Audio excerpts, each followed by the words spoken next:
How to control people. Step 1. Identify a pain point of theirs you want to address. It can be the feeling of a lack of belonging, dissatisfaction with relationships, finances, burnout from work, a lack of meaning, anger towards oppressors. It can be many different things. Step 2. Offer them an identity that solves the pain point, not a product, not advice, an identity. Here's what that means. To build one, you need 3 things. The first thing is a shared mission. Think of a reason bigger than themselves. It can be something like saying, we're here to wake people up, or we're here to fix the unjust system. It doesn't matter what it is. It just needs to make people feel like their life now has a plot. The second thing you need is shared values. Shared values are the rules of the tribe.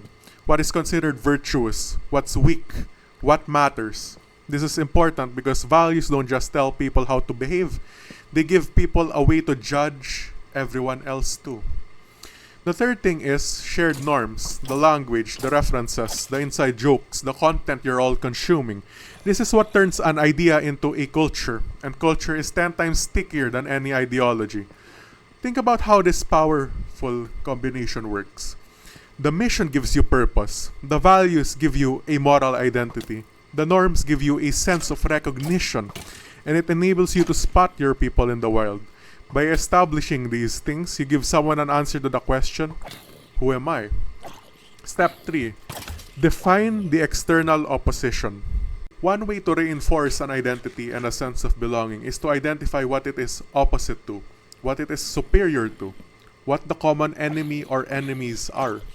Because people enjoy feeling righteous and knowing they're in the right. There are different ways to do this. You can talk about the evils and perversions of a certain religion, political affiliation, different groups of people, but it doesn't have to be this straightforward or aggressive. The modern version is more low-key and can be harder to detect. For example, let's say you sell the identity of someone who is enlightened, someone who critically thinks for themselves. In the examples you give of what it means to be enlightened, you can quietly downgrade behaviors you consider undesirable. You start talking about how NPCs behave, people who don't think for themselves. You describe their behaviors in detail, perhaps while even mocking them. Notice what just happened. No one was directly attacked, but an entire category of people was created and placed below the audience. And the audience, who now identifies as the non-NPCs, feel a rush of superiority. That rush is addictive, and they'll keep coming back for more of it. You'll see this everywhere once you're looking. The fitness influencer who talks about people that makes excuses. The financial guru who tells you people with regular jobs are trapped and poor. The spiritual community that pities those who don't know their truth. None of them are saying you are bad. They're saying you are better than those people, which feels good, and that's the point. Step 4. Make them dependent on you. If they rely on you for social belonging, status, or access to resources, they're much less likely to oppose you.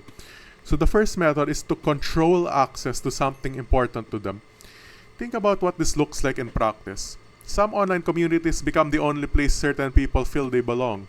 Some movements become the primary source of a person's friendships, their sense of purpose, even their income. When you control access to these things, you don't need to force anyone to stay because they choose to stay themselves. Another thing you can do is reinforce an identity that feels like it would collapse if they were to leave.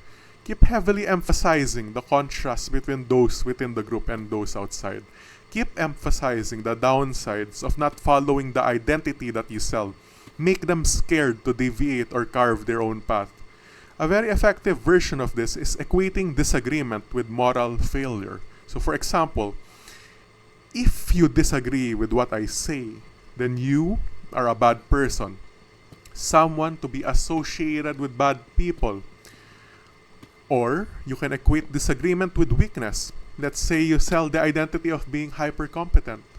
Then people who push back are broke losers, weak people who can't handle the truth.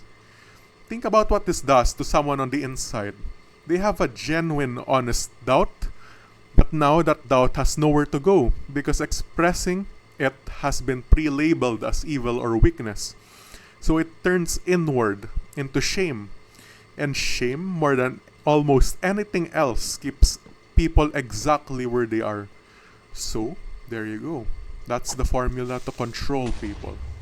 Find the wound, offer an identity, create an enemy, and make living feel like collapse.